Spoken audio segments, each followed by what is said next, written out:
Hi, my name is Dilip Kumar and this is my second video and I am going to teach you miscellaneous chapter. एक chapters नहीं है but miscellaneous है, आपको अच्छा लगेगा। तो विदाउट वेस्टिंग टाइम चलिए स्टार्ट करते हैं।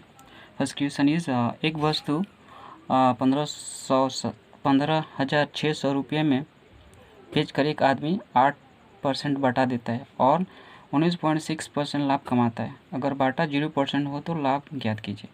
मतलब एक वस्तु है जो 15,600 रुपये में बेचकर एक आदमी 8% बाटा भी देता है और उस पर 19.6% लाभ कमाता है। तो हम इसको अगर बाटा ना दे, इसका मतलब अगर बाटा 0 होता तो उसका लाभ कितना होता, हमको ही क्वेश्चन है और इसको सॉल्व करना है। तो हम इसको पहले हम बताते हैं आपको कि आपको शायद पता हो या ना पता हो तो जान लीजिए। सीपी और एमपी का रेशियो क्या होता है। सीपी और एमपी का रेशियो होता है, जो बाटा होता है ऊपर लिखते हैं, ठीक, और जो प्रॉफिट होता है वो नीचे लिखते हैं। सीपी अगर ऊपर हो तो बाटा वाला लेस करते हैं, अगर एमपी नीचे हो तो प्रॉफिट वाला प्लस करते हैं। तो इसका रेशियो हमको निकाल लेंगे तो हमको क्वेश्चन सॉल्व हो जाएगा। तो चलिए इतना दिया, तो इसमें 100 माइनस बाटा कितना है 8 एंड प्रॉफिट कितना हो रहा है 19.6। तो इसको ले सारे ऐड करते हैं तो हो जाएगा आपका इतना, यानी सीपी और एमपी का रेशियो है। सीपी और एमपी का रेशियो 119, यानी कोई वस्तु आप खरीद कर लाए हैं 92 रुपीज़ में और इसको बेच कितना रहा है 119.6, नहीं इस पर एमआरपी अब देते हैं 119.6, यानी इस पर बाटा 0 देना है, यानी जितना एमपी है आपका मार्क प्राइस है उतना ही में बेचना है। क्योंकि यहाँ दिया हुआ है कि अगर बाटा 0% हो तो यहाँ बाटा नहीं देते हम, क्योंकि एमआरपी है उतना ही पे हमको बेचना है, क्योंकि बाटा हमारा 0% हो रहा है। तो ये हमारा एसपी भी होगा और एमपी भी होगा, यानी यही हमारा एसपी यानी सेलिंग प्राइस है। तो 92 की चीज़ इतना हम बेचते हैं तो हमको लाभ कितना हो रहा है, इसको लेस कर दो 9 यानी 27.6, हमारा इतना प्रॉफिट हो रहा है। कितना पर, इतना पर। तो आपको पता होगा, सिंपल है कैसे प्रॉफिट निकालते हैं।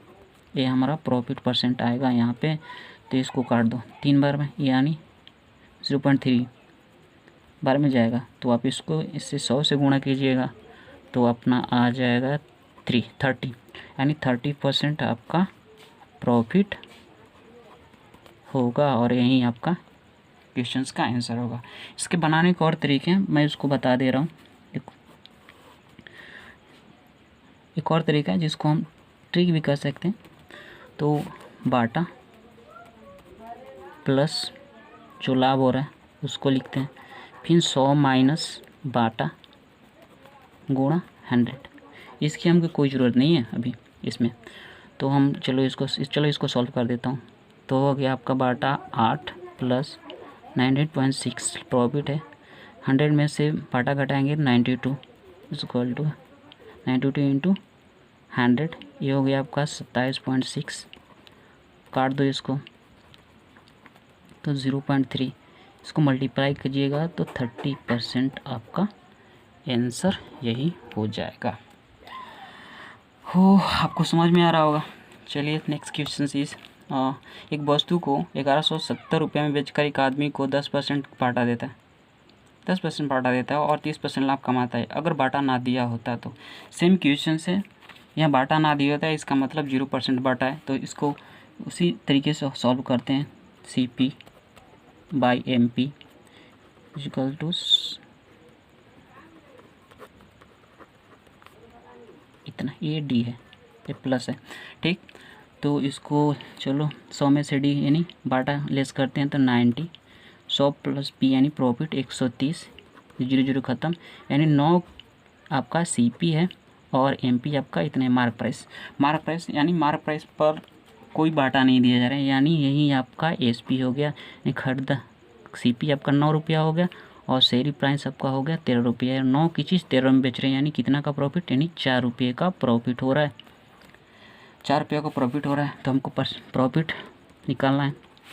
तो परसेंटेज प्रॉफिट तो 4/4 CP यानी 9 गुणा 100। इसको सॉल्व कर दो, ऊपर 400 बाई इतना इक्वल टू 9 चौके 36, 9 चौके 36 यानी 4/9%। इतना आपका आंसर है। इसको आप इस पर भी सॉल्व कर सकते हैं। ये जो बताया ना, इस पर भी आपका आंसर उतना ही आएगा। चलिए नेक्स्ट क्वेश्चन इज 20%, 50%, 30% का समतुल्य बाटा निकालने को बोल रहा है। तो हम पहले क्या करेंगे, इसको 20%, 50%, 30% इसको हम तोड़ते हैं तो 1/5 होगा, 1/2 होगा एंड 3/10 होगा। मैंने कैसे लिख दिया आपको शायद समझ में आ रहा होगा। तो ये माइनस होता है, बाटा है ना, ये माइनस यानी 5 की चीज़ पर एक -1 होगा, यानी 1 कम होगा, बाटा है तो 4 हो जाएगा। 5 की चीज़ 4 में बेचा जा रहा है, यानी 2 की चीज़ 1, 2 में से 1 लेस करेंगे, 10 में से 3 लेस करेंगे 7। इसको मल्टीप्लाई कर दो, 10 5 10, 10 दूना 20 यानी 100, यानी 100 चौके 8 यानी 100 की चीज़ 28 रुपये में बेची जा रही है। यानी कितने का यहाँ बाटा दिया जा रहा है, 72 रुपये का। यही आपका करेक्ट आंसर हो जाएगा। Next is this question same है, इसका भी समतुल्य बाटा निकालना है। चलो निकालते हैं। 12.5 का 1/8 लिख सकते हैं। फिर इसका 1199 10 यानी 1/11, इसका 1199 यानी 100, 1/9 लिख सकते हैं। तो इसको माइनस कर दीजिए, यानी 8 का वस्तु 7 में, 11 का वस्तु 10 में, 9 का वस्तु 8 में। इसको मल्टीप्लाई, इसको काट भी सकते हैं अगर कटने वाला है तो 11 9 99 और 70, यानी 99 की वस्तु 70 रुपये में। तो कितने का यहाँ कम, कितना कम हो रहा है, यानी 99 में से 70 लेस कर दो तो आपका हो जाएगा 9 यानी 2, यानी 29 रुपया कम पड़ रहा है। कितना पर, ये CP हो जाएगा आपका 99 पर। इसको 100 से मल्टीप्लाई कर दो तो आपका आंसर जितना आएगा, अब इसको सॉल्व कर लीजिएगा, परसेंटेज में आएगा। ठीक है, ओके। नेक्स्ट क्वेश्चन इज इतना, ये आपका क्वेश्चन है CI से। चलो इसको सॉल्व करते हैं। समय दिया है 2 वर्ष, रेट दिया है 12.5% और CI दिया है 6.80। E 8 है, ये आपका 8 है। P निकालना है, तो चलिए इसको रेट से स्टार्ट करते हैं। यानी 12.5 का 1/8 लिख सकते हैं, यानी आपका ये आपका P हो गया और ये आपका CI हो गया। मूलधन कितना है, 8 रुपया, से 1 रुपया मिल रहा है, तो आपका मूलधन कितना हो जाए, 9 रुपया, और P हो गया आपका ये, यानी ये हो गया P, ये हो गया आपका ये, क्योंकि 1 रुपया का CI, 1 रुपया CI लग रहा है। हमको निकालना क्या है, CI। ठीक, तो हमको दो वर्ष दिया है ना, तो हम क्या करेंगे, इसको 2 से पावर चढ़ाएंगे, तो यानी 99 81 88 64। यहाँ CI कितना मिल रहा है आपको, 17 रुपया, क्योंकि 81 में से 64 घटा दें। और यही इसी का वैल्यू हमको यहाँ दिया हुआ, यानी 17 इक्वल टू दिया हुआ आपका 6.8, यानी 17 चौके 68 0.4। एक का वैल्यू मिल गई हमको। निकालना किस चीज़ का है, हमको P निकालना है। P हमारा कितना है, 8, यानी 8 गुणा 0.4, नहीं सॉरी 6, 64 है ना, ये इसको लिखना, इसको नहीं लेना है, इसको लेना है 64। तो आपका गुणा कर दो, 6 चौके 16, 6 चौके 24 एंड 25, यानी इतना आपका P हो जाएगा। यही आपका आंसर। नेक्स्ट क्वेश्चन, कुल धनराशि इतना, कुल धनराशि यानी आपको A भी निकालना है, P भी निकालना है। रेट दिया हुआ है और T भी दिया हुआ है और सेकंड वर्ष का CI दिया है। इसमें थोड़ा ट्विस्ट है, चलो इसको सॉल्व करते हैं, आसान है। तो इसको रेट को तोड़ते हैं, 11 9 99 और 100, यानी 1/9। कितने साल, 2 साल। तो 2 साल का CI दिया है, तो मतलब 2 साल, यानी इसको हम 2 से स्क्वायर कर देते हैं, 2 का पावर चढ़ाते हैं, क्योंकि 2 वर्ष दिया हुआ है। ये P है, इसको तो हमका P मिल जाएगा 81 रुपया। और एक चीज़ मैं बताने जा रहा हूँ, अगर 1 साल का हो तो 1, 2 वर्ष का हो तो 2 1, 3 साल का हो तो 3,1, 4 साल का हो तो 4 साल का हो तो 4,6,4,1 इतना होता है। आगे भी है बट इतना ही याद रखो आप। तो हो गया आपका ये P। 2 साल का 2, यानी यहाँ 2 और एक यहाँ, इसका मतलब 2, इसका मतलब 1, तो 81 P हमारा है, ये P है। इस पे 1/9 लग रहा है रेट, तो इसका कितना होगा 9। इस पे भी 1/9 लग रहा है, तो इसका कितना होगा 9। अब इस पे 1/9 लगेगा ये, तो इसका होगा 1। तो हमारा दिया है ये फर्स्ट साल का हो गया, ये फर्स्ट साल का CI, ये सेकंड साल का CI, और यही दिया है सेकंड साल का CI। कितना सेकंड साल का CI हमारा कितना 10 हो रहा है, और दिया हो कितना है 70, यानी 1 की वैल्यू 7 मिल गया हमको। निकालना क्या है P। जब 1 की वैल्यू मिल जाता है तो हमको जो निकालना है उसमें मल्टीप्लाई कर देते हैं। तो इसमें मल्टीप्लाई कर दो आप, तो 81 गुणा 7 इक्वल टू 7, यानी 8 9 72 इतना रुपया यहाँ से, सॉरी यहाँ लिख दो। ये आपका P हो गया, P आपका ये हो गया। हमको निकालना अब क्या है A। चलिए यहाँ बनाते हैं। तो चलिए 1/9 हमारा आया था, और 1/9, ठीक 1/9 आया था। तो इसको 1 वर्ष आपका सही हो रहा था, कितना 10 हो गया। 2 साल का 100, ये 9981 हमारा यही ये हुआ। तो इसमें हम कितने से मल्टीप्लाई करें, एक बराबर कितना है 7, यानी 700 हमारा ये हो गया ये आंसर। Next question is